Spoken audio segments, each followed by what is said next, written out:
자, 오늘 하나님의 큰일 제 네 번째 장입니다. 특별히 일반 계시, 지난번에 일반 계시 배웠죠. 하나님께서 자연과 역사를 통해서 자신을 계시해 준 건 일반 계시입니다. 근데 그 일반 계시의 한계는 뭐였었죠? 그걸 구원을 이룰 수는 없어요. 그렇죠? 인간 일반 계시가 아주 탁월하고 놀라운 것이지만 그 일반 계시 안에서는 구원을 얻을 수 없어서 하나님께 특별 계시를 주셨다. 아직 특별 계시는 안 배웠지만 간단히 살펴보았죠. 예수 그리스도 또 성경 통해서 구원을 얻게 하신다. 그러면 일반 계시의 가치가 뭔가? 하나님께서 이 자연과 역사 속에서 일반 계시를 주셨는데 그 일반 계시의 갈과 효용 같은 이런 것은 무엇인가? 그것들을 같이 살펴봅시다. 즉 은혜와 진노가 일반 계시 안에 공존하게 나타나지만 그 여전히 하나님께서 섭리 속에서 보존하신 은혜를 누리게 하신다. 이 세상, 이 창조하신 창조의 세계가 보존되게 하시는 것이 하나님의 일반 계시의 가치입니다. 하나님 나라를 왜 세웠어요? 그 나라를 통해서 국가의 질서를 또 법을 통해서 모든 것들이 이렇게 질서대로 움직이게 한 그것이 다 보존케 하시는 섭리 속에서 보존케 하시는 애다. 자, 말씀 두 개만 읽어보고 오늘 이 일반 계시의 가치를 같이 생각해 봅시다. 시편 30편 5절입니다. 같이 읽읍시다. 그의 노여움은 잠깐이요 그의 은총은 평생이로다.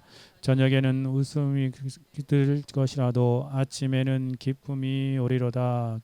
하나님이 진노하심이 이렇게 잠깐 이 땅에 나타나지만 그의 은혜는 평생 계속된다. 그러니까 어두운 저녁에 이렇게 하나님의 진노로 노여움과 그런 거요 울음이 있다 할지라도 하나님 반드시 완전히 멸망 없어지지 않게 하시고 아침에 기쁨이 오게 하시는 하나님의 모습. 이 세상이 그렇게 보존되어 나가고 있음을 빗대어서 설명한 것입니다. 창세기 8장 22절 볼까요? 내가 다시는 사람으로 말미암아 땅을 저주하지 아니하리니 이는 사람의 마음이 계획한 바가 어려서부터 악함. 이게 무슨 말씀이지요? 노아 홍수 이후에 하나님께서 물로 다시금 이 세상을 심판하지 않겠다라고 언약을 세우고 이것이 바로 대표적인 일반 계시의 자연 언약 혹은 노아 언약이라고 말하는 것입니다. 하나님께서 이 세상도 보존시키시는 거예요. 그렇죠?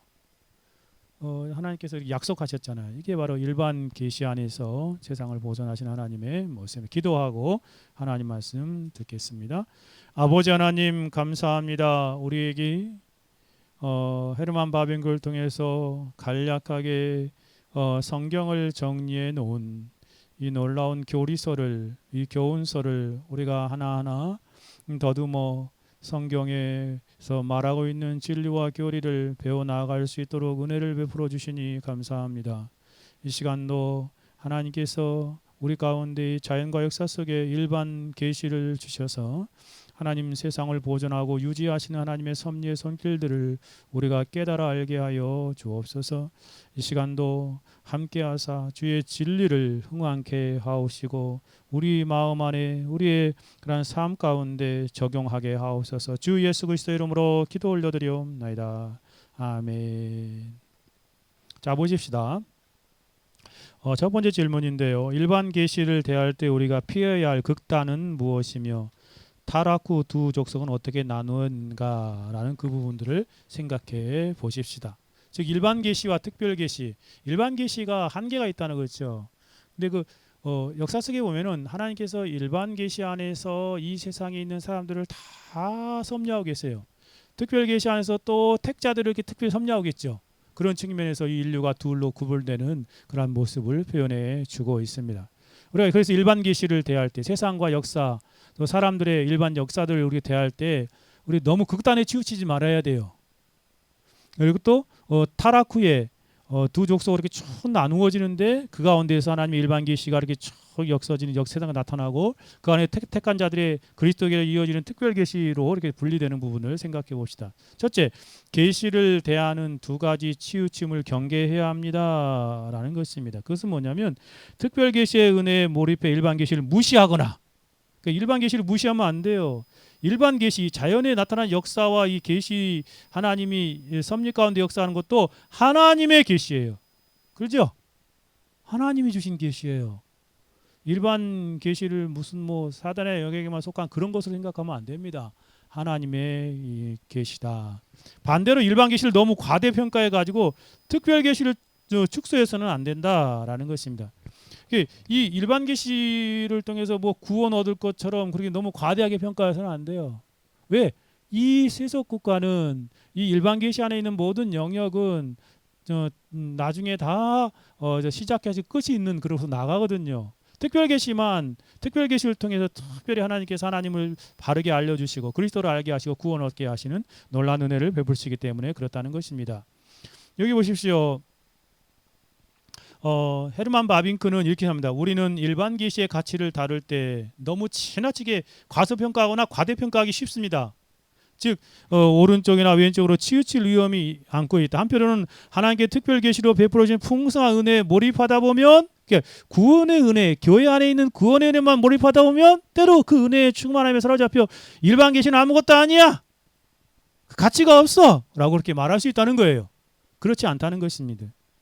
또한 반대로 가는 극단도 피해야 됩니다. 반대로 하나님의 일반 계시를 통해 자연과 인간의 세상에서 발견하는 모든 참되고 선하고 아름다운 것들을 알게 될 때 오히려 우리의 영혼의 눈에 그리스도의 인격과 사역에 나타난 특별한 찬란함과 영광이 흐르게 보일 수 있고, 그러니까 세상의 영광, 세상의 그런 화려함, 그런 것들 통해서 그거 너무 도취돼 가지고 그게 전부다. 만약에 학문을 한다면 학문의 그 놀라운 능력, 의학을 한다면 의학, 또 철학을 하면 철학, 그런 모든 것들이 너무 심취해 가지고 이 특별 계시가 아무것도 아닌 것처럼 축소해서는 안 된다는 것이에요.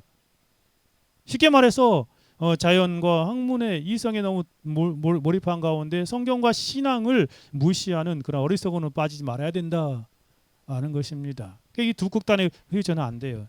따라서 우리는 기독교 역사 안에서 번갈아에 일어났던 이 두 가지 치우침을 모두 경계해야 합니다.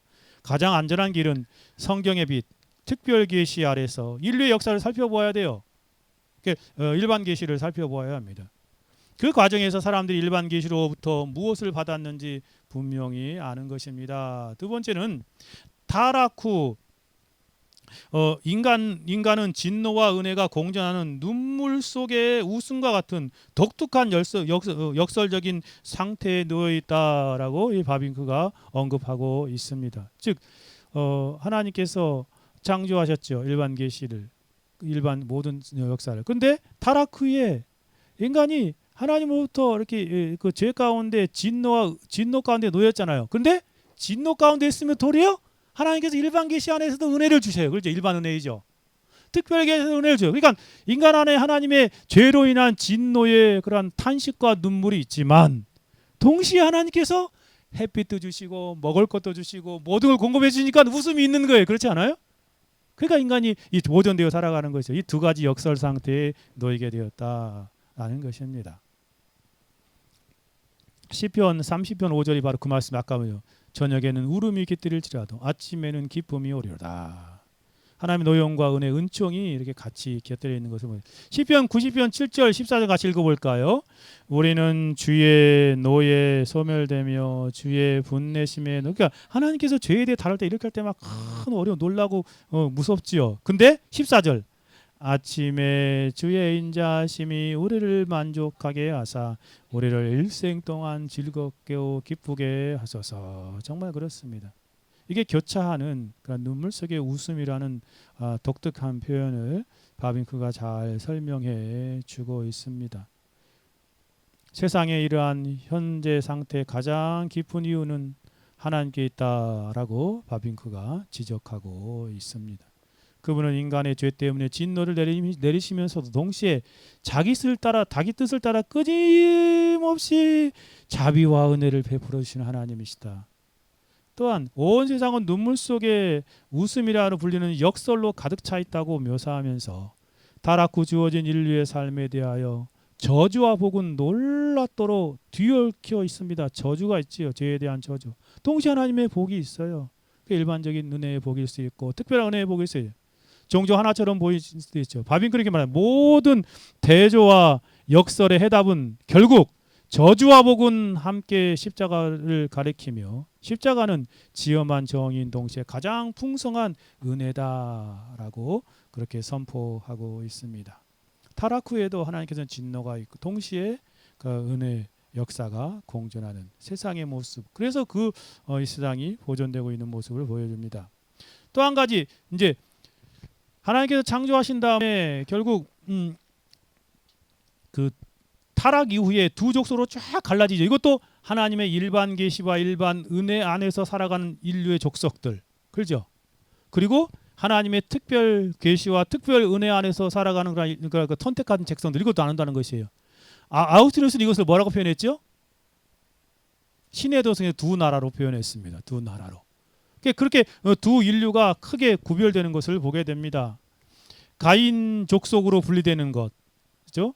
세상의 문화 발전, 일반 계시 안에서 문화가 발전하지요. 학문도 발전하고 예술도 발전하고 뭐 종교도 발전, 이런 거 많이 하잖아. 이런 모든 발전에 몰두하며 땅의 것에 집착하는 그러한 족속들로 이렇게 쭉 자라가는 것이에요. 하나님은 관심도 없고요. 그 다음에 가인의 동생이 누구였죠? 누구였어요? 아벨이었죠. 근데 가인이 아벨을 죽여버렸잖아요. 그래서 세 번째 아들 태어난 아들이 뭐예요? 셋이죠. 셋. 그래서 아벨의 뒤를 잇는 의인의 선택받은 구별된 백성으로 이어지는 것이 바로 셋 족속입니다. 우리는 결국 이 세상에는 두 부류의 사람을 있죠. 가인 족속에 속한 사람들, 그렇죠?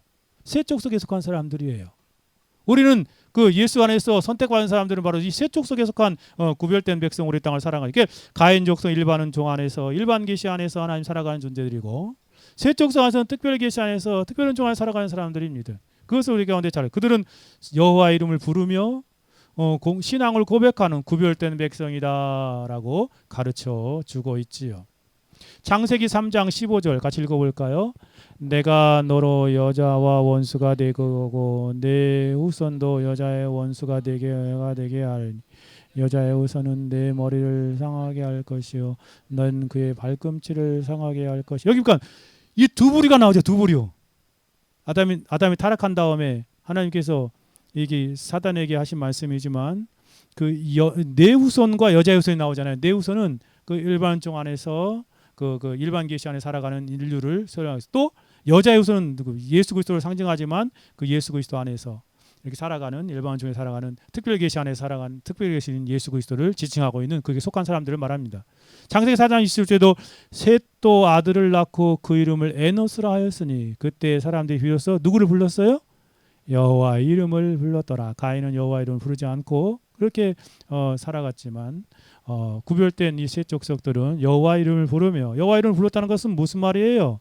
하나님께 예배하고 경배하며 기도하는 삶을 그렇게 살아갔다라는 그러한 내용입니다. 그러므로 인류의 역사는 은혜 언약 안에서 하나님께 공적으로 경배하는 거룩한 백성, 정말 하나님 믿는 사람들이죠. 또한 반대로 스스로 힘으로 세상 문화 속에서 구원을 찾으려 하는 타락한 백성으로 확연히 갈라지게 되어 있음을 말하는 것입니다. 여러분, 마음교는 가인 족속에 대하여 그들은 마치 하나님이 계시지 않는 것처럼 행동합니다. 문화 발전에 온 힘을 쏟습니다. 그것으로 구원을 찾으려고 합니다. 그런 사람들 세상 사람들의 모습이죠. 반면에 셋 족속에 대하여는 이 셋 족속이 가인 족속과 분리되어 그들은 고백하는 공동체를 이루었다는 뜻일 가능성이 큽니다. 이 아까 4장 26절 말씀이 결과적으로 바빙크는 이 족속의 뚜렷한 분리에 대하여 가인 족속이 세상을 섬기고 그 안에서 구원을 찾으려는 방면에 일반 세상 사람, 하나님 알지 못하는 사람이죠. 셋 족속은 하나님께 헌신하여 악한 세대 가운데 주의 이름을 불렀다니까 기도하고 주님께 감사하고 주님을 예배하며 주님을 고백하며 그분의 이름을 의지하여 선포하며 살아가는 그러한 사람들이다라는 것입니다. 그러니까 일반 은총 안에도 하나님의 그러한 은혜 안에서 살아가는 사람들이에요. 특별 계시 안에서 특별 은총으로 살아가는 백성들로 둘로 구분된 아우구스티누스에 말하면 두 나라가 있는 거죠. 그렇죠. 세상 나라와 하나님의 나라, 하나님의 왕국이 공존하여 이 세상을 이루고 있다라는 것. 한 가지 더 생각해 보면 결국 이 두 가지는 십자가에서 참된 화해를 이룬다라는 것입니다. 즉 이 모든 대조와 모순은 십자가는 지엄한 정의인 동시에 가장 풍성한 은혜라는 말씀처럼 십자가에서 참된 화해를 이룬다라고 표현합니다. 역사 속에 존재하는 모든 대조 이것들이 참된 화해 해답이 십자가다. 결국 로마서 3장 24절 25절 같이 읽어볼까요? 그리스도 예수 안에 있는 성령으로 말미암아 하나님의 은혜로 값없이 의롭다 하심을 얻은 자 되었느니라.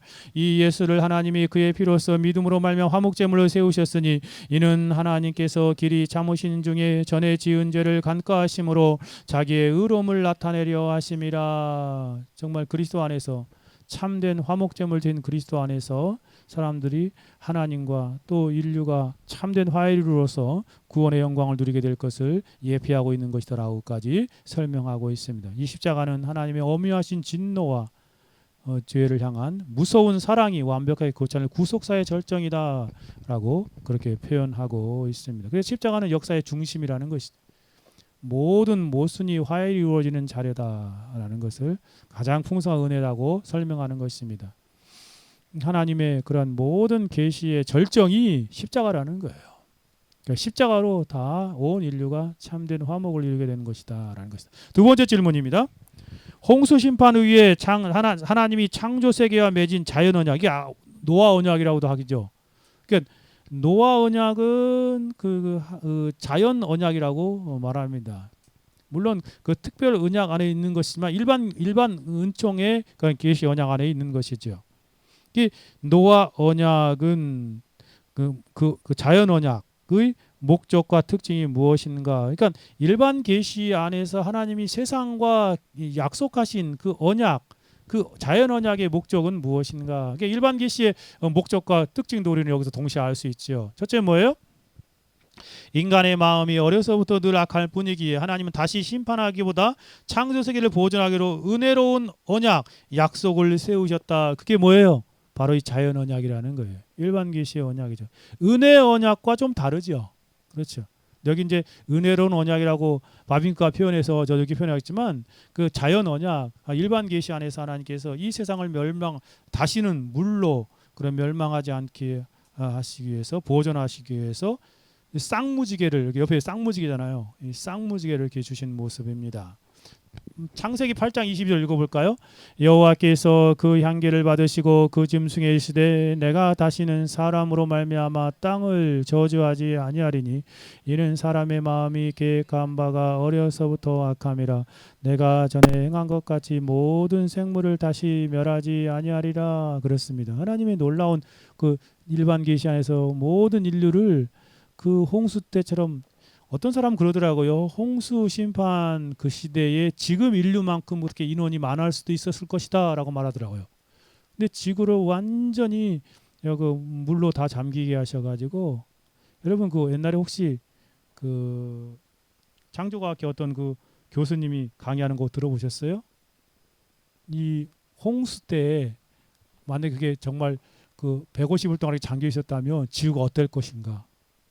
어마어마하니 매일 돌 거 아니에요. 빠르게. 물로 잠겨 있잖아요. 그 안에 지각도 어마어마하게 모든 생물을 살 수 없었던 것이라고 그렇게 표현하더라고요. 창세기 6장 5절 같이 읽어볼까요? 여호와께서 사람의 죄악이 세상에 가득함과 그의 마음으로 생각하는 모든 계획이 항상 악함을 보시고 그렇습니다. 전적으로 타락한 인간의 마음에 비롯된 악한 행위가 온 땅에 가득 차 결국 철저한 심판을 초래할 수밖에 없는 인류의 절망한 상태를 보여주죠. 그러나 하나님께서 노아 홍수 위의 것들을 약속하시지요. 정말 하나님 세상을 유지하고 억제하기 위해서 보존의 은혜, 이게 일반 은혜예요. 일반 계시 안에서 주시는. 하나님이 지금 세상에 이 지구를 그것처럼 다시 멸망시키지 않으실 것임을 말합니다. 이 두 구절에서 보는 것처럼 정말 홍수 위에도 여전히 인간의 상태를 두고 인간의 마음은 변함이 없다라고 8장에 말했잖아요. 그렇죠. 어려서부터 악하다. 홍수 이전에도 그랬잖아요. 이후에도 그렇고요. 그대로 두면 끔찍한 죄로 다시금 정말 이 세상이 엉망이 되어버리겠지요.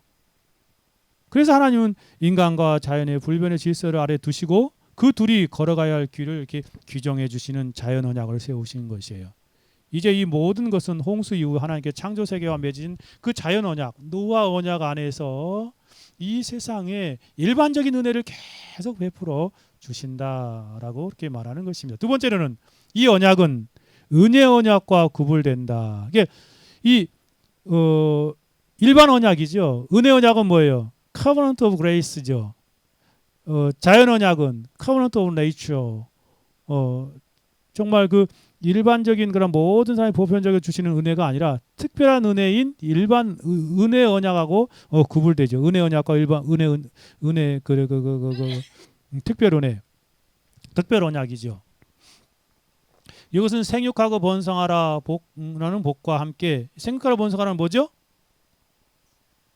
일반 자연 언약이죠. 그렇죠.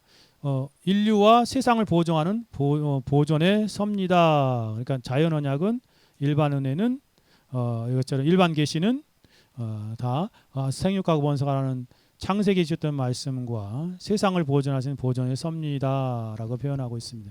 창세기 9장에 보면 노아 홍수 이후에 하나님께서 말씀하시잖아요. 아들들에게 복을 그리 생육하고 번성하라 또 말하죠. 원래 이게 1장 28절에 있던 말씀이잖아요. 근데 다시 말씀하세요. 생육하고 번성하여 땅에 충만하라 다시 말씀하시잖아요. 또 7절도 보십시오. 하나님 형태로 지금마다 너희는 생육하고 번성하여 땅에 가득하여 그 중에 번성하라 라고 이게 말씀하시잖아요. 이게 하나님께서 이 땅에 은혜 언약은 아니지만 자연 언약에서 이러한 언약을 맺으시고 이게 바로 내 언약을 기억하리라. 하나님께서 언약 다르게 하면 약속이지요. 하나님께서 인류와 이 피조 세계와 약속하신 그 약속입니다. 그러므로 자연 언약은 타락한 세상을 향한 엄유한 심판, 진노를 유보하시고 인류와 만물이 구속 사역의 완성을 위해 안전하게 여기 유지될 수 있도록 보장하는 하나님의 자비로운 섭니다. 언제까지요? 세상 마지막 때까지 하나님께서 이 자연 언약 안에서 지키시고 보존하실 것입니다. 이 세계가 그렇게 움직이는 거예요. 이 지구가 이렇게 유지되는 거예요.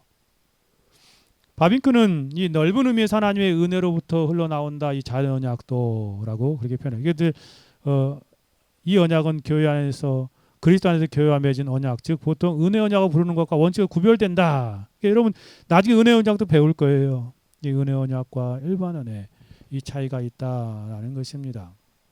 세 번째로 한 가지만 더 생각해 보면 이것은 그 하나님은 인간의 거친 본성을 누르시려고 그러니까 인간의 본성 그 땜과 제방의 은혜를 주신 것이죠. 막으신 거죠. 막으신 것. 불의의 흐름을 억제하기 위해서 땜과 제방을 세웠다는 말씀처럼 세상의 조화로운 법칙을 세우죠. 하나님 만약에 이 일반 은혜 안에 일반 언약 은총 안에서 자연 언약을 맺으심으로 이 세상을 보존하지 않으면 어떻게 될까 이 세상이요? 엉망이 돼버려요. 여러분 사람들이 1, 2차 대전 이전에 이 세상을 과학 문명이 4차 과학 문명이 발달해 가지고 막 유토피아가 날 처럼 했잖아요. 근데 사람들 알았잖아요. 1차 2차 대전 정말 인간의 본성이 악함을 통해서. 근데도 하나님 그 안에서 사람들을 조화로운 법칙으로 억제력을 두셔서 하나님께서 일반 은혜를 계속 주시기 때문에 그 안에서 보존하시고 지키신 그것을 그 본성을 인간의 거친 본성, 죄악된 본성을 누르시고 불의의 흐름을 억제하기 위해서 댐과 제방을 세우신 그러한 모습을 이렇게 설명해 주고 있습니다. 하나님께 그렇게 일반 계시 안에서 일반 은총을 로 역사하지 않으면 이 세상은 다 무질서하게 흩어져 버릴 것입니다. 창세기 8장 21절에 여호와께서 그 향기를 받으시고 그 중심에 이르되 내가 다시는 사람을 말 땅을 저주하려 이는 사람의 마음에 계획한 바가 어리석다 악함이라 내가 전에 행한 것 같이 모든 생물을 다시 멸하지 아니하니 이 처음 홍수 심판이죠. 땅이 있을 동안에 뭐가 있어요? 심음과 거둠과 추위와 더위와 여름과 계절과 낮과 밤이 쉬지 아니하리라. 하나님의 그런 보존하시는 일반 은혜 안에서 세상이 움직여지고 있어요. 자연의 불변의 질서, 사회의 규례들을 나라마다 세우셔가지고 법을 제정하시고 그리고 세우므로 죄로 인한 인간의 본성의 죄로 인한 파괴적인 결말들을 막으시고 계시는 거예요. 일의 역사가 지속될 수 있는 그런 은혜로운 환경을 하나님 지금도 일반 계시 안에서 자연 언약을 맺은 대로 그대로 행하시고 계시다. 헤르만 바밍크는 이 점을 잘 댐과 제방을 세우셔서 그 불의의 역사를 하나님이 제어하시고 계신다. 여러분 생각하세요. 세상에 지금 막 나라에 큰 나라의 핵무기가 얼마나 많아요. 뭐 지구를 뭐 7번, 뭐 수십 번 깨트릴 수 있을 만큼 어마하다고 나와요. 그런 세상이에요. 근데 하나님께서 그 섭리적인 억제로 인류를 다 그 본성의 거치짐이 확 드러나지 못하도록 억제하고 계시는 그러한 하나님의 일반 계시 안에서 이 세상이 유지되고 있는 것임을 우리는 일반 계시 안에서 깨닫게 하나님의 언약을 그렇게 맺으셨기 때문에 그렇다. 세 번째 질문으로 가봅시다. 세 번째 질문은 바벨탑으로 세계 제국을 세우려 한 인류를 하나님 어떻게 막으셨는가? 흩어진 이방 민족들을 향한 섭리는 어떤 것인가라는 부분입니다. 그 다음에 이제 홍수 사건 이후에 또 사람들이요. 그 바벨탑을 세워가지고 하나님께로부터 높아지고 교만함으로 이렇게 싸가는 인류의 모습을 보게 되지요. 그 하나님께서 이미 자연 언약 안에서 다시 물로 심판하지 않겠다고 했으니까 그것을 하지 않으셨어요. 그러나 어떻게 했나 보세요. 인류의 모습은요, 거짓된 제국을 건설하려고 그렇게 얼마나 많이 노력을 하고 있어요. 인간이 스스로의 힘과 지혜를 모아 하나님 명령을 거스리고 하나님은 생육과 번성하는 땅에 충만하라고 그랬는데 다 모아 있으려고 하잖아요. 인간의 영광을 추구하는 통일된 세계 제국을 바벨탑을 세우려고 하는 그러한 인류의 모습을 잘 표현해주고 있습니다.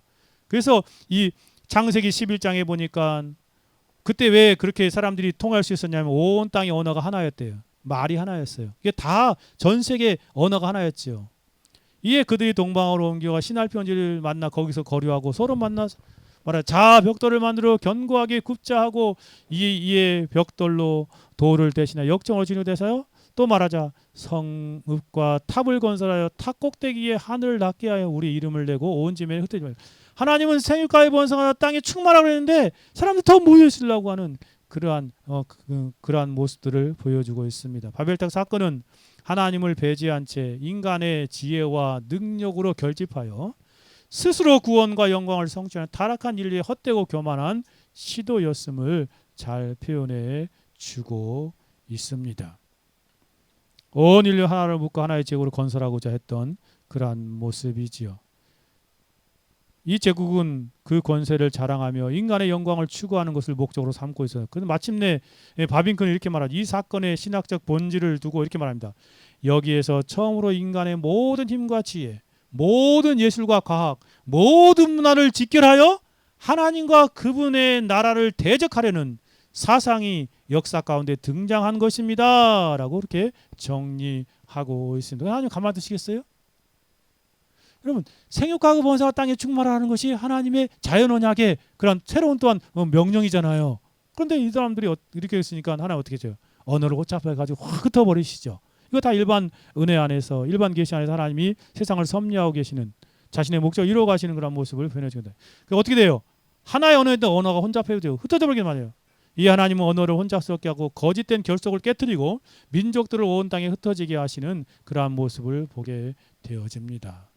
9절 그러므로 이름을 바벨이라 하니 이는 여호와께서 거기서 온 땅의 언어 혼잡하게 하셨습니다. 그러니까 사람들이 갑자기 벽돌을 쌓아가지고 이렇게 탑을 쌓아 올라가가지고 하나님께로도 다가다 고만하고 쌓으니까 사람들이 갑자기 하나님이 언어를 혼잡하게 하니까 밑에 있는 사람 말하고 위에 사람하고 다른 거야.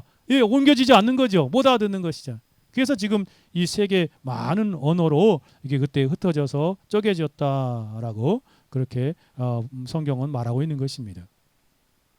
그걸 바벨탑 사건이다. 신명기 32장 8절에는 지극히 높으신 자가 민족들에게 기업을 줄 때 인종을 나누실 때 하나님께 다 나누셨죠. 이스라엘 자손의 수요대로 백성들의 경계도 정하셨다라고 해요. 언어의 혼잡과 민족들 흩어짐은 인간의 반역에 대한 하나님과 새로운 언약 안에서 그 따라 살아야 되는데 그래서 반역에 대한 일반 언약이지만 일반 계시지만 엄중한 심판인 동시에 하나님 나라를 세우고 피조 세계 전역의 인류를 살게 하려는 하나님의 은혜로운 과정이었습니다라고 표현하고 있습니다.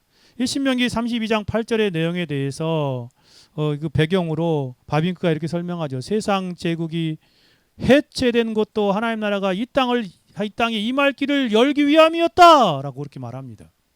지극히 높으신 하나님은 열방을 기업으로 나눠주시고 인류를 흩으실 때 그럴 때 이스라엘의 자리까지 생각하시어 민족들의 경계를 정하셨다라고 표현합니다. 마침내 흩어진 이방 민족에 대한 하나님의 섭리에 대하여 그분은 각 민족이 존속할 때 미리를 정하셨고 그들의 거주할 경계도 신중히 확정하여 이렇게 흩어져 살게 하셨다라고 말합니다. 또 한 가지는 참된 통일을 지향하게 만드는 것이에요. 결국 정말 인간의 그런 안에서 참 그 하나됨이 아니라 참된 통일을 바라보게 하는 역사다라고 합니다.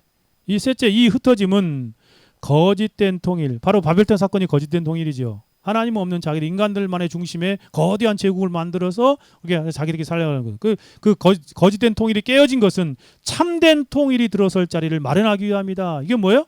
하나님의 나라를 위한 섭리적인 목적이다라고 그렇게 설명하고 있는 것입니다. 에베소 1장 10절 같이 읽어볼까요? 하늘에 있는 것이나 땅에 있는 것이 다 그리스도 안에서 통일되어. 그 참된 통일은 누구 안에서? 그리스도 안에서. 예수 그리스도 오셔서 이방인이나 유대인이나 다 예수 그리스도 안에서 하나님의 나라 믿고 하나님의 나라 백성으로 하나 되게 하는 그런 모습입니다. 이 둘이 자기 안에서, 자기가 누굴까요? 예수님. 예수님 안에서 한 세 사람을 지어 참된 화평을. 구원이 뭡니까? 예수를 믿으면 예수 안에서 하나님과 화목하고 또 새 사람이 되어서 하나님 백성으로서 참된 화목을 이루게 돼. 결국 이 바벨탑 사건도 거짓을 깨뜨린 하나님의 역사는 예수 그리스도를 바라보게 만든다는 것이에요. 예수 그리스도 안에서 참된 연합. 즉 하나님께서는 바벨탑의 거짓된 연합을 깨뜨리신 것은 장차 예수 그리스도 안에서 은혜로 말미암아 진정하고 거룩한 연합, 하나됨, 통일됨, 그것들을 자기 백성에게 주시기 위한 구속사적인 섭리였다라고 표현하고 있습니다. 헤르만 바빙크의 말을 들어보십시오. 마지막 부분만 읽어볼게요. 거짓된 통일이 깨진 그 바벨탑 사건이죠. 그것은 참된 통일이 들어설 자리를 마련하기 위함이었다고 선언합니다. 세상 제국이 해체된 것은 지금 수없이 지금 나라가 몇 개인가요? 어마어마하게 많잖아요. 하나님 나라가 이 땅에 임할 길을 열기 위함이었다라고 명확히 정의돼. 결국 하나님 없는 세상 제국이 아니라, 그렇죠? 하나님과 함께하는, 하나님이 다스리는 그런 참된 그런 통일된 나라 그리스도 안에서 이루기 위한 그런 하나님의 섭리적인 방편이었다. 하나님께서 자신의 뜻을 역사 속에서 하나 이루어 가시는 것이에요. 노아 홍수, 그 이후의 사건들, 언약도 세우시고 또 바벨탑 사건들. 그 밖에 또 누가 나와요? 그 아브라함 언약 나오잖아요. 그 아브라함의 특별한 언약입니다. 아브라함 안에서 또 인류를 세워 나가시고, 그게 또 그리스도가 이 땅에 오시가지고 그리스도 안에서 온 이방인들에게까지 다 복음이 선포됨으로 말미암아 그리스도 안에서 참된 하나를 이루어 하나님 나라의 백성들을 모으시는 하나님의 연대한 그런 특별 은혜의 하나님 나라를 이루시는 역사를 우리 가운데 말하고 있는 것입니다. 자, 봅시다. 이제 네 번째 질문은 이제 결국 하나 가지 더 있는데, 흩으셨으나 끊임없이 자신을 증언하셨다. 즉 비록 흩어졌으나 하나님은 각 민족의 거주지를 정하셨지요. 자연과 양심을 통해 끊임없이 자신의 증언하십니다. 제가 지난주에 저기 천안 쪽에 어떤 목사님이 무당집만 다니면서 전도를 하더라고. 그걸 또 유튜브로 올려놨어. 근데 CTS에서 촬영해가지고 그걸 또 다큐멘터리로 올렸더라고요. 정말 그 무당집을 다니면서 이렇게 하는데, 그 어떤 중을 만나, 그 중이었는데 무당이 되더라고요. 박수무당. 그 중이 그러더라고. 뭐라고 그러더라? 그러니까 중도 죽을 때 되면 하나님 부르고 죽어 그러더라고요. 그 중이 그런 말하니까 그 박수무당이 그런 말하니까 좀 이상하더라고. 정말 하나님께서 끊임없이 자연과 양심을 끊임없이 자신을 증언하고 있는 그런 모습들을 이 세상에 하나님께서 흩어졌으나 끊임없이 자신을 그 인간의 양심과 자연 안에 이렇게 증언하는 모습들을 얼핏 그 사람이 하는 말을 통해서 이렇게 듣게 되는 그런 모습을 보게 되어집니다. 이걸 실제로 성경의 증거이죠. 사도행전 14장 보면 하나님이 지나간 세대는 모든 족속으로 자기 길들을 가게 하시기 막연하셨어요. 그렇죠? 지나간 세대는 어떤 사람은 조선시대 사람 어떻게 구원받아요? 지나간 세대는 자기에게 한 두셨어요. 그러나 자기를 증언하지 아니한 것이 아니니 곧 여러분에게 하늘로서 비를 내리시고, 하나님이 계속 비를 주셨잖아요. 일반 은혜, 일반 계시기 배우시니까 그 안에서 유지하고 계시잖아요. 하나님 비를 안 주시면 다 멸망했겠죠. 결실기를 주시는 선한 일을 하다 하나님이 다 하시는 거지 않아요? 햇빛을 주시고 이 땅의 모든 것들을 자연조화를 정말 움직이게 하시는 그런 음식과 기쁨으로 여러분의 마음을 만족해 하셨느니라. 하나님 이렇게 하시고 계시잖아요. 여전히 자연 속에 하나님의 섭리를 나타내심으로 인류를 그렇게 일반 계시 안에서 보존하시는 은혜이죠. 사도 바울이 아테네 가가지고 그 설교할 때 그 아테네 사람들에게 뭐라고 말합니까? 같이 읽어봅시다. 이를 위해 모든 족속을 한 혈통으로 만드사 온 땅에 살게 하시고 그들의 연대를 정하시고 거주의 경계를 한정하셨으니 하나님 이렇게 하시고 계시죠. 이 한 혈통이 누구 혈통일까요? 홍수 이전에는 아담이죠. 홍수 이후에는 노아의 홍수에서. 그래서 이렇게 하나님께서 연대를 계속하겠다. 로마서 2장 14절에 율법이 없는 이방인들, 그러니까 하나님 모르는 사람들도요. 본성으로 율법을 행할 때에는 이 사람이 율법이 없이도 자기가 자기에게 율법이 되나니 이것을 내면의 양심을 통해서 정말 그 하나님을 어렴풋이 증거하게 하는 그러한 모습을 표현할. 그 지난주에 배웠던 것처럼 그게 뭐예요? 종교의 씨앗이죠. 칼빈이 말했던 그 생각들이 서로 고발하며 변명하여 마음에 새긴 율법을 행하느니라라고 말하. 그러므로 하나님은 바벨탑 심판으로 민족을 온 땅에 흩으신 이후에도 그들을 완전히 버려두지 않으셨다는 거예요. 여전히 자연 언약, 노아와 맺은 자연 언약 안에서 그 일반 계시로 모든 역사를 주관하고 계시지요. 그걸 하나님의 섭리죠. 창조 세계와 인간 내면에 두신 일반 계시를 통해 그 내면에 두신 양심을 통해서 당신의 존재를 통치를 계속하시고 계신다. 정말 하나님께서 그렇게 행하시고 계심을 잘 표현해 주고 있습니다. 자, 다음 다음 질문으로 가봅시다. 네 번째 질문은 일반 계시가 주어졌음에도 불구하고 이방 민족의 종교는 어떠한 과정을 거쳐 부패하게 되었는지도 표현하고 있습니다. 그러니까 그 일반 이방 종교들이 많이 나타나잖아요. 그게 더 타락하여서 하나님 없는 우상 숭배를 하는 그런 모습들도 이분이 이렇게 일반 계시 안에서 사람들이 행하고 있음을 세 가지로 정리하게 되는데요. 첫째는 피조물의 숭배로 전락돼 버렸죠. 그 인간에는 종교의 씨앗이 그것이 잘못 발현돼 가지고 하나님으로 아니하고 우상을 만들어 가지고 그것들을 섬기는 그러한 모습입니다. 창조주 대신 피조물을 숭배하며 썩지 않는 하나님의 영광을 금수 형상 만들죠. 금수 형상. 사람들이 뭐 만들고 버러지 형상도 막 만들고 이게 지금 그 팔레스타인 지방에 있었던 많은 그러한 우상들이거든요. 그 우상으로 바꾸었다. 지금도 그렇지요. 사람들이 이렇게 하나님을 아닌 다른 그러한 것들을 섬기는 모습으로 나타나고 로마서 1장 21절 23절의 모습입니다. 하나님을 알되 하나님 영화롭게도 하냐 감사하지도 하냐 오히려 생각이 허망하여서 미련한 마음에 어두워져 스스로 지혜 있다 하나 하나 어리석게 되어 썩어지지 아니하는 하나님의 형상을 썩어질 사람과 새와 짐승과 기어다니는 동물의 모양의 우상으로 바꾸었느니라. 제가 지난주에 한국에 일어난 이단들을 좀 다 보고 싶어가지고 요즘엔 유튜브에 다 떠 있더라고요. 하나하나 보는데 기가 차더라고요. 기가 차. 사람들이 거기 빠져가지고 하나님께 영광을 돌리지 아니하고 다 사람을 섬기는 거예요. 속아가지고 돈 뺏기고 몸 뺏기고 다 뺏기더라고요. 그것도 1, 2명이 아니라 막 10만 명, 20만 명씩 막 따라가는 걸 보면서 저 사람이 종교 하나님이 주신 그 종교의 씨앗을 정말 그것이 이 사단이나 악한 역사들이 막 끌고 가서 우상 숭배하는 대로 사람 숭배하는 대로 이렇게 끌고 가는구나. 그 통일교 그것도 이거 하나님 어머니래. 와 진짜 뭐 참 어머니? 그게 어디 있어요? 정말 얼마나 우리나라 안타까운 그런 모습을. 일반 계시가 온 땅에 주어졌음에도 불구하고 타락한 인류는 영적인 맹인이 되어서 그렇죠. 이 창조주 하나님을 경배하는 것이 아니라 사람에 끌려가는 거예요. 가짜 신에게 헛된 우상을 그렇게 섬기는 그런 부패와 전락으로 나아가는 그 참담한 모습을 보면서 참으로 안타깝다 하는 그런 생각을 하게 되어집니다.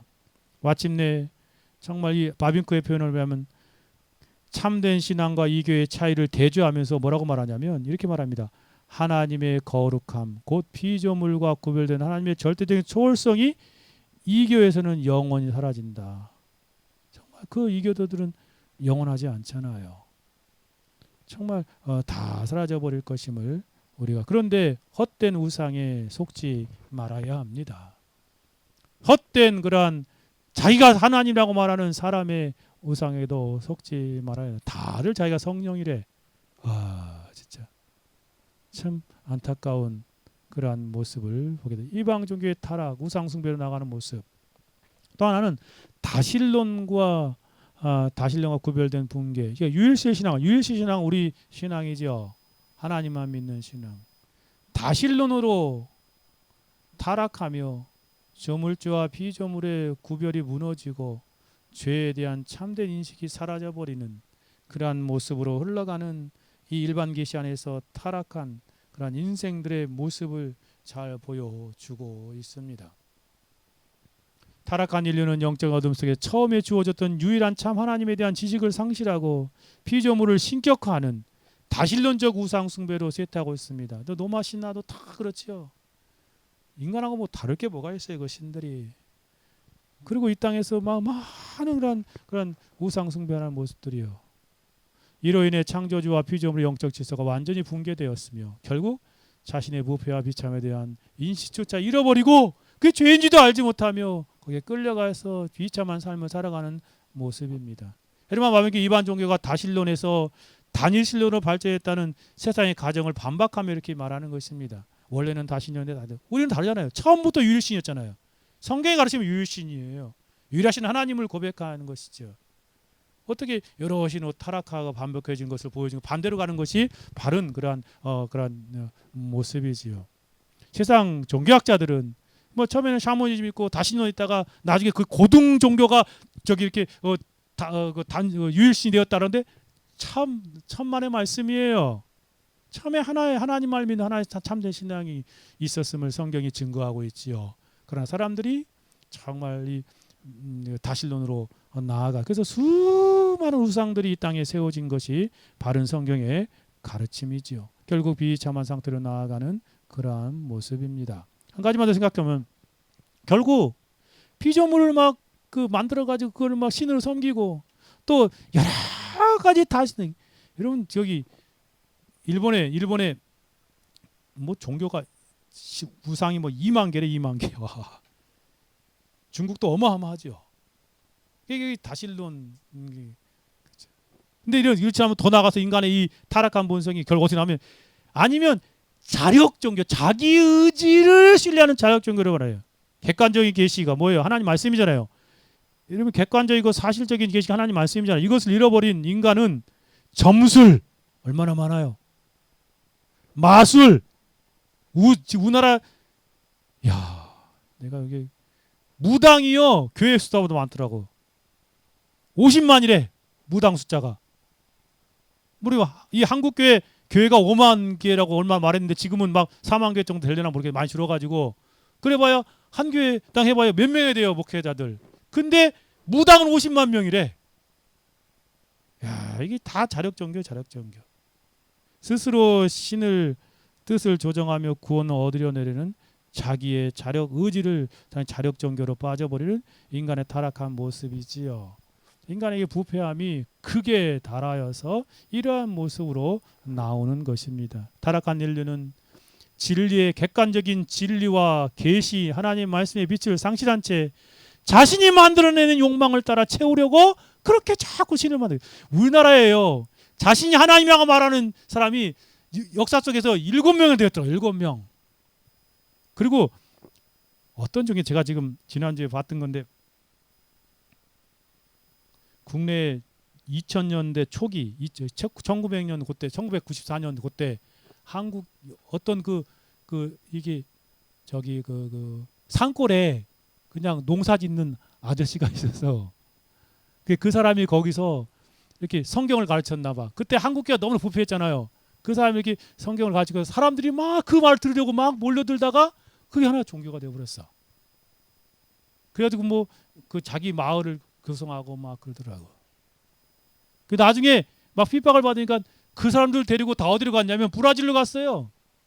브라질 가가지고 막 수십만 평 해가지고 거기에 제국을 세웠더라고. 자기 하나님이야. 근데 사람들이 다 어리석게 거기에 꼬투리가 넘어가고 있는, 스스로 자력 종교, 자신의 의지에 의한 그런 종교를 주장하는 인간의 부패한 모습이죠. 여러분 그 저기 통일교도 저 가평 땅에 대궁전을 세우는 거 아세요? 그것도 다 이렇게 촬영가지고 보여주더라고요. 그것도 가평군청이 야 진짜 거기 동조해가지고 유람선까지 띄우고, 예, 참 안타까운 그런 인간의 모습들을 보게 돼요. 이게 객관적인 계신 하나님의 말씀을 잃어버리니까 이렇게 막 사람들에게 따라가는 거예요. 그런 모습 참 안타까운 뭐 결과적으로 어디서나 스스로 구원을 얻으려 애쓰는 주체는 인간이라고 밝히는 모습이지요.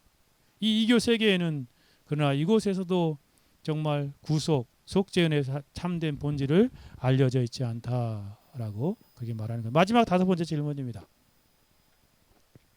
다섯 번째 질문입니다. 일반 계시의 유익에도 불구하고 하나님이 이 세상을 보존하기 위해 세우신 것이 그 유익이지요. 일반 계시가 없으면, 하나님 일반적인 은총이나 자연언약이 그게 없으면 이 세상 벌써 다 무너져 버렸을 것이에요. 일반 계시의 유익임에도 불구하고 세상의 지혜가 참된 구원에 이르지 못하는 이유는 무엇인가? 왜 이렇게 우상 숭배로, 뭐 자력 종교로, 사람 섬김으로 그렇게 막 지나갔을까요? 왜 세상 지혜가 참된 구원에 이르지 못한 이유가 뭘까요? 그것은 근본적인 한계 때문에 그래요.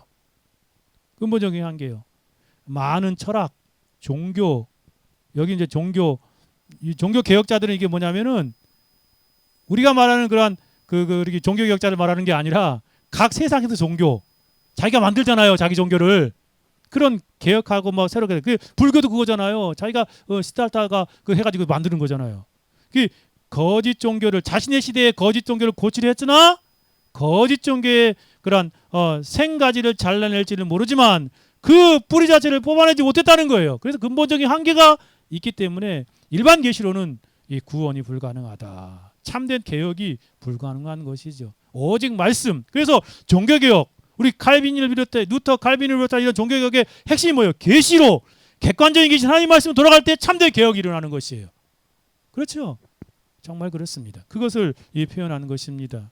역사 속에서 이 바빙크가 드는 사람은 짜라투로스, 트스트라, 공자, 붓다, 무하마드, 이 사람도 다 자기 이방 세계 종교에서 새롭게 종교를 개혁하려고 했던 사람들이잖아요. 그러나 됐어요? 아니요. 다시 또 우상 숭배로 가버리는 거잖아요. 뭐가 없기 때문에 그래요? 특별 계시가 그들에게 없기 때문에 그래요. 특별 계신 하나님의 말씀을 객관적인 진리를 외면하고 개혁하려고 하니까 그런 쪽으로 가버리는 것이지요. 헤르만 이들의 노력을 이렇게 말합니다. 이들이 창시한 종교가 그들이 살던 시대의 모든 시대의 민족 종교보다 여러 면에서 훨씬 우월하다는 것은 인정합니다. 이견일 수 없습니다. 라고 이 헤르만 인정하는 거예요. 그러나 인간이 주도한 종교 개혁자들의 치명적인 한계를 지적하며 이 모든 자신의 시대에 타락한 종교를 개혁하고자 하는 그러한 개혁자들은 민족들의 우상 숭배의 정도의 차이만 있을 뿐 본질적으로 다르다는 사실을 인정해야 합니다고 그렇게 말합니다. 결과적으로 바이민크는 이러한 인본주의적인 종교의 한계에 대해서 일반 계시의 한계에 대해서 그것들이 거짓 종교의 야생가지를 잘라낼지 모르지만 그 뿌리 자체를 뽑아내지 못하는 인간 중심적인 인본주의적인 그런 뿌리를 떼어내지 못하는 하나님께로 돌아오지 못하는 걸 정리한다라고 말합니다. 결국 일반 계시 한계는 뭐예요? 근본적인 이러한 한계가 있는 것이다. 두 번째는 뭐예요? 일반 계시도 큰 유익이 있다. 그 일반 계시의 유익은 뭐예요? 일반 계시는 국가와 가족, 국가도 하나님 일반 계시로 세운 거죠. 가족도 마찬가지, 가족제도 하나님 일반 계시 세운 거잖아요. 인간의 타락을 간 사람이 짐승으로 전락하지 않도록 만약에 하나님께서 이런 것들을 다 무시하고 요즘에 여러분 이 가족 해체 참 안타깝지 않습니까? 이런 것들이 다 어떻게 될까요? 타락한 본성으로 짐승으로 전락되어 버려요. 하나님 세운 이런 제도를 무시하면 않도록 하나님 보호하시기 위해서 그 사회를 그렇게 보존하게 묶어주는 그런 틀이에요. 정말 그렇습니다. 그러니까 이게 정말 무시무시한 그런 세상이 되어버렸죠. 일반 계시는 비록 구원에 이르지 못하게 하지만 전적으로 부패한 세상에서 인류의 사회를 보존하고 죄악의 폭발을 정말 내면에 있는 죄악이 팍 폭발해가지고 이 세상을 망가뜨리는 그런 억제하는 역할을 잘 한다라고 말하고 있습니다. 일반 계시 긍정적 측면으로 이것이라는 것이에요. 이 계시는 큰 가치를 지니고 풍성한 열매를 맺고 있습니다. 바빙크가 평가하는 거죠. 그는 일반 계시 덕분에 모든 사람에게 종교적, 도덕적 인식이 여전히 남아 있습니다. 인간은 여전히 진리와 거짓, 선과 악, 정의와 불의, 아름다움과 추함을 분별한다고 지적합니다. 특별히 제도와 관계에 주는 유익에 있어 인간은 결혼과 가족, 사회와 국가라는 관계에서 살아가죠. 이것 하나 일반 은총의 사람에서 이 땅에 주신 그런 지혜이지요. 그래서 이러한 내적 외적 인간을 제외한 어떻게요? 사람이 짐승처럼 동물처럼 이성 없는 동물처럼 전락하지 않도록 하나님이 그렇게 보호해 주시는 역할을 하는 것이다. 바빙크는 인류를 이 울타리 안에서 온갖 영적, 물질적 재화를 얻어 나누며 누린다. 이 모든 것이 일반 계시 덕분이다. 하나님이 일반 계시를 주셨기 때문에 그 안에서 이거 유지된다는. 결국 뭐예요? 일반 계시를 통해 존재를 유지하며 통일성을 보존하며 역사 속에서 존속하고 발전한다. 그러니까 일반 계시의 가치는 여기 있는 거죠. 일반 계시의 가치는 구원이 아닌 이 세상을 보존하는 유지하는 역할이다. 마지막으로 세상 지혜의 근본적인 한계 부분도 다루고 있습니다. 세상 지혜가 참된 구원에 이를 수 없죠. 일반 계시 안에서. 그럼에도 세상 지혜로는 하나님을 알 수 없으며 그렇죠. 세상 탁월한 지혜와 철학으로도 학문으로도 하나님을 알 수 없어요. 빛이 어둠에 비추되 어둠이 그것을 깨닫지 못한다는 말씀처럼 구원에 이르는 참된 빛은 여기 빛은 예수님이잖아요. 요한복음 1장에 있는 것처럼 참된 빛을 스스로 발견할 수 없습니다. 그래서 하나님께서 특별 계시를 주셨다라는 다음 주에 그 부분을 다루겠지요. 고린도서 1장 21절 같이 읽어볼까요? 하나님의 지혜에 있어서는 이 세상이 자기 지혜로 하나님을 알지 못하므로 하나님께서 전도에 미련한 것으로 믿는 자들을 구원하기를 기뻐하셨도다. 여러분 세상이 아무리 탁월해도 세상이 자기 지혜로 하나님을 알 수 있어요? 없어요. 그래서 하나님이 어떻게 한 것이에요? 전도 말씀을 전하게 하는 미련한 방법을 통해서 쉽게 말하면 설교 하나님 말씀을 강론하는 설교를 통해서 믿는 자들을 구원하기를 기뻐하다. 하나님 말씀 강론 하나님 말씀 설명 이런 예배를 통해서 그럴 때 하나님을 알고 구원받게 하시는 그러나 구원에 이르게 믿고 구원 얻게 하시는 하나님이 그것을 기뻐하시는 하나님이 세우신 방법이다. 그러니까 이렇게 말씀 강론과 예배를 통해서 하나님 말씀을 들을 때에 하나님을 알고 예수님을 알고 믿고 구원에 이르게 되는 것을 하나님의 방법으로 세우셨다라는 것입니다. 빛이 어둠에 비치되 어둠이 깨닫지 못하더라. 이 빛은 예수님이잖아요. 세상이 그가 세상에 계셨으며 세상에 그로 말하며 지음받되 세상이 그를 알지 못한다. 세상은 알 수 없어요. 그래서 예수님께서 이 땅에 오셨 하나님 말씀을 통해서 전하게 하심으로 말했다. 세상의 모든 지혜를 아는 그 세상 그리스도를 알고 구원 얻는 길은 바로 하나님의 말씀 그 전도에 미련한 것이다. 적용을 해봅시다. 첫째 적용 같이 읽어볼까요? 주보 책자에 있는 거 읽어봅시다. 일반 계시의 가치를 우리 어떤 사람 첫째 읽읍시다. 두 계시의 균형과 바른 인식, 특별 계시의 빛 아래서 일반 계시가 주는 일상의 축복과 하나님의 섭리를 바르게 읽어내야 합니다. 그러니까 하나님의 그 특별 계시 아래서 이 세상을 보아야 돼요. 특별 계시의 빛 아래서 이 세상에 일어나는 모든 것들, 특별 계시는 뭐냐? 하나님 말씀, 하나님의 말씀 안에서 세상의 그런 모든 것들을 바라보는. 그래서 다르게 말하면 믿음의 선배들만 우리 개혁파 저기 장로교 처음에 박정영 박사나 박인성 박사님 만든 계시 의존 사색. 그 계시가 뭐예요? 특별 계시요. 하나님 말씀에 의존한 그런 모든 세상의 것들을 바라보는 그런 균형이 있어야 되죠.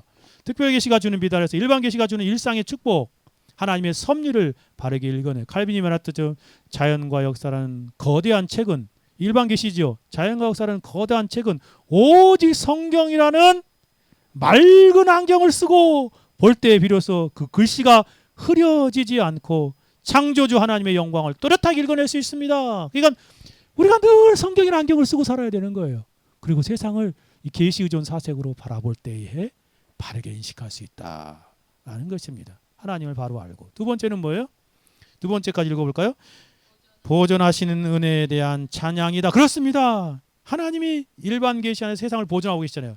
그걸 깨닫고 하나님을 찬양하는 그러한 삶을 살아야 합니다. 타락한 세상 속에서도 인간의 악함을 억제하시고 세상을 보존하시는 자연 언약의 은혜를 찬양하는 삶을. 그 바빙크는 뭐래? 댐과 제방을 세우셨다. 그게 일반 계시. 그다음에 뭐예요? 영적 교만과 자력 구원을 포기하는 것이죠. 인간의 지혜를 의지하여 스스로 구원하는 바벨탑을 쌓으려는 모든 영적인 교만, 우상을 철저히 버리십시오. 비유하자면 인간이 만들어낸 종교와 철학은 거짓 종교의 야생가지를 겉만 예쁘게 다듬는 가위에 불과해요. 그 썩어 문드러진 죄악의 뿌리는 결코 뽑아낼 수 없지요. 그러니 거기는 생명의 열매가 맺을 수 없다. 일반 계시의 한계를. 마지막으로 가장 중요한 것은 네 번째 같이 읽어볼까요? 십자가의 은혜만을 의지합시다. 그렇습니다. 세상의 어두운 지혜가 아닌 모든 모순이 화해를 이루는 십자가의 특별한 은혜만을 온전히 붙들며 살아가는 저와 여러분이 되어야 하겠습니다. 전도에 미련하는 것으로 영혼 구원할 기뻐하셨다. 그 하나님의 지혜가 뭔데요? 예수 그리스도의 십자가예요. 예수 그리스도의 십자가, 그리스도가 하나님의 지혜이죠. 우리를 구원하시는 그 예수 그리스도를 의지하는 삶을 살아가십시다. 십자가만을. 그 십자가가 마치 여기 그림처럼 구원하는 이 어두운 세상의 등대와 같은 것이에요. 세상의 어두운 지혜가 아닌 모든 모순이 화해를 이루는 십자가, 그 풍성한 특별한 은혜만을 온전히 여러분이 믿고 의지할 때에 지각 같은 밤바다 같은 이 세상에서 바른 길을 찾아 살아갈 수 있어요. 십자가는 우리를 하나님의 구원의 항구로 인도하는 그런 영원 무궁한 등대와 같은 것이다. 그러니 십자가를 바라보고 믿고 그 안에서 구원을 누리는, 하나님을 알고 구원을 누리는 저와 여러분의 삶이 되어야 하겠습니다. 참 기도합니다. 들은 말씀 생각하며 기도합시다. 이 네 가지를 붙들고 기도합시다. 특별히 일반 계시의 그런 가치와 한계를 생각해 보았는데, 하나님, 우리가 이 땅에서 하나님의 일반 계시를 잘 깨닫고 그것을 하나님 찬양으로 죄를 살아가게 하옵소서. 같이 기도합니다. 오 하나님 아버지, 감사합니다. 일반 계시의 빛 아래서 특별 계시의 빛 아래서 일반 계시에 주는 일상의 축복과 하나님의 섭리를 바르게 읽어내는 그러한 삶을 살아갈 수 있도록 도와주옵소서. 영적인 안경인 특별 계시의 그러한 안경을 쓰고 세상을 바로 이해하여 하나님께 영광 돌리는 삶을 살게 하옵소서. 하나님께서 이 타락한 세상이지만 일반 계시 안에서 보존하시는 은혜를 날마다 베풀어 주셔서 우리가 보존되며 살아가는 놀란 그런 삶을 살게 하시니 감사합니다. 인간의 악함을 억제하시고 세상을 보존하시는 이 자연 언약의 은혜를 우리가 늘 깨닫고 이 자연 속에서 하나님을 찬양하는 삶을 살아갈 수 있도록 도와주옵소서. 사람들이 영적인 교만과 자력 구원으로 나아가는 어리석은 것들을 다 포기하고 오직 우상 숭배를 철저히 그런 버리는 삶을 살아갈 수 있도록 도와주옵소서. 오 하나님 아버지, 우리가 의지하고 바라고 믿고 붙들어야 할 것은 오직 우리 주 예수 그리스도의 십자가의 은혜임을 알고 그만을 의지하며 살게 하옵소서. 십자가에서 비추는 그 놀라운 그런 빛을 따라 하나님 풍성한 은혜를 누리며 구원의 영광에 참여하여 하나님 앞에 영광 돌리는 삶을 사는 우리의 삶이 되어있도록 성령으로 주관하옵소서. 우리 주 예수 그리스도의 이름으로 기도 올려드리옵나이다. 아멘. 주기도문 하심으로 오후 예배를 마치겠습니다. 하늘에 계신 우리 아버지여, 이름이 거룩히 여김을 받으시오며 나라의 임하오시며 뜻이 하늘에서 이룬 것 같이 땅에서도 이루어지이다. 오늘날 우리에게 일용할 양식을 주옵시고 우리가 우리에게 죄진 자를 사하여 준 것 같이 우리 죄를 사하여 주옵시고 우리를 시험에 들게 하지 마옵시고 다만 악에서 구하옵소서. 대개 나라와 권세와 영광이 아버지께 영원히 싸움나이다. 아멘.